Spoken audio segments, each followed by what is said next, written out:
Bonjour à tous et bienvenue à Cork. Je suis actuellement dans un pub avec Sébastien qui va nous présenter son activité. Alors bonjour Sébastien, qui es-tu et donc que fais-tu à Cork? Bonjour, donc je m'appelle Sébastien Lecoeur. Je suis français, comme on peut le constater. Je viens de Normandie en fait. J'habite à Cork depuis 4 ans. Je suis arrivé en septembre 2008 et je travaille chez Apple depuis 4 ans. Et à côté de mon travail, j'ai une autre activité, j'organise des soirées d'échanges linguistiques. Alors justement, comment t'es venue cette idée de créer l'association et quand l'as-tu fondée? L'idée m'est venue en fait en 2005, quand j'étais à la fac, à Rennes, donc en France. Et j'organisais des rencontres linguistiques au restaurant universitaire en fait. Et puis quand je suis venu à Cork, je me suis dit pourquoi pas faire la même chose ici. Et donc j'ai rencontré mon meilleur pote, Chabi, qui vient de Hongrie. Et on a créé ICC en 2009. Donc ça s'appelle International Club Cork. Et donc explique-moi un petit peu qu'est-ce que tu fais avec ce groupe alors? Donc comme je disais, en fait on organise des rencontres linguistiques. On a deux types de rendez-vous.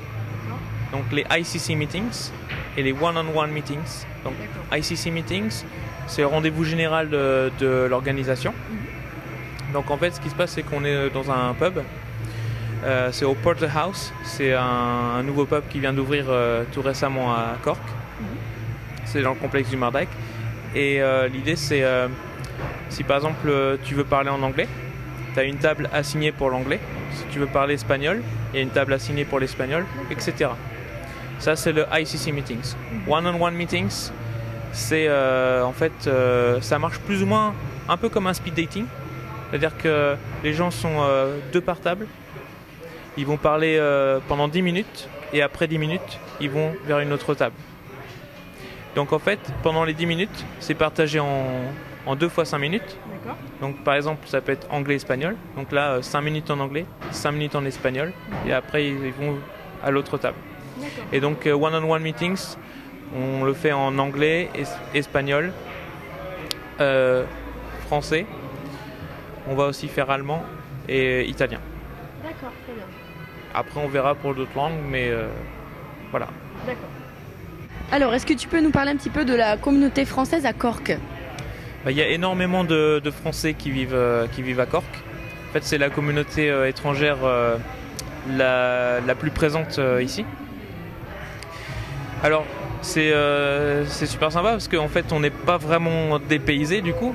Donc, c'est assez facile de rencontrer du monde.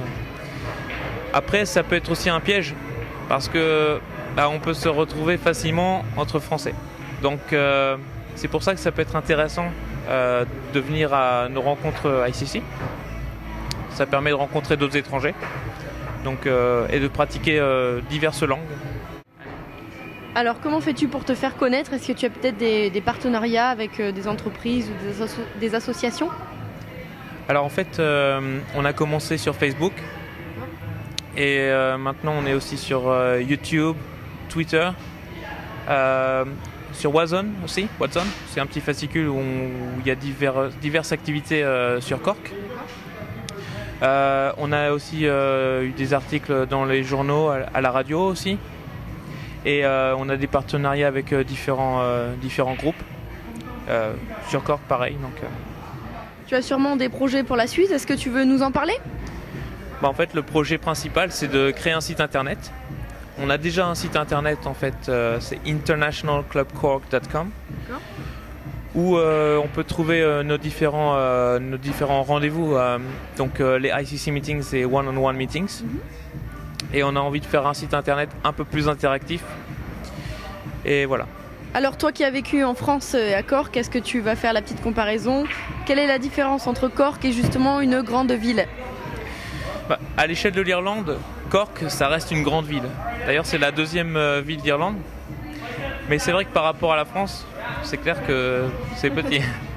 Mais ce qui est bien, en fait, on va dire, l'ambiance, on retrouve la même ambiance que dans une grande ville. Il y a beaucoup d'activités, beaucoup de concerts. C'est une ville très musicale et énormément d'activités culturelles. Donc il fait bon vivre ici, on va dire. On s'adresse maintenant aux personnes qui veulent venir en Irlande. Quels conseils tu pourrais leur donner avant qu'ils viennent? Alors, je dirais, pour vivre à l'étranger, que ce soit ici en Irlande, à Cork, ou dans d'autres pays, l'important, je pense que c'est de ne pas avoir d'a priori et d'essayer d'oublier un petit peu sa culture derrière soi et d'éviter de comparer. Le mieux, c'est de venir avec un œil neuf, on va dire, une vision un peu neuve. Et je pense que c'est la meilleure chose pour vraiment découvrir et vraiment apprécier l'endroit où tu es, en fait. Donc voilà, en fait, simplement oublier d'où on vient un petit peu. Et surtout, quand tu vis à l'étranger, ça te rappelle assez rapidement d'où tu viens de toute façon. Tu te sens bien plus français en fait quand tu vis à l'étranger que quand tu vis en France. Je te remercie d'avoir répondu à mes questions. Quant à nous, on se retrouve bientôt sur le blog. Sébastien, peut-être un petit mot pour la fin? Merci beaucoup. À bientôt et peut-être on se retrouve à un prochain ICC Meeting. N'oublie pas de regarder le site internet, donc internationalclubcork.com. Très bien, merci. Merci. À bientôt.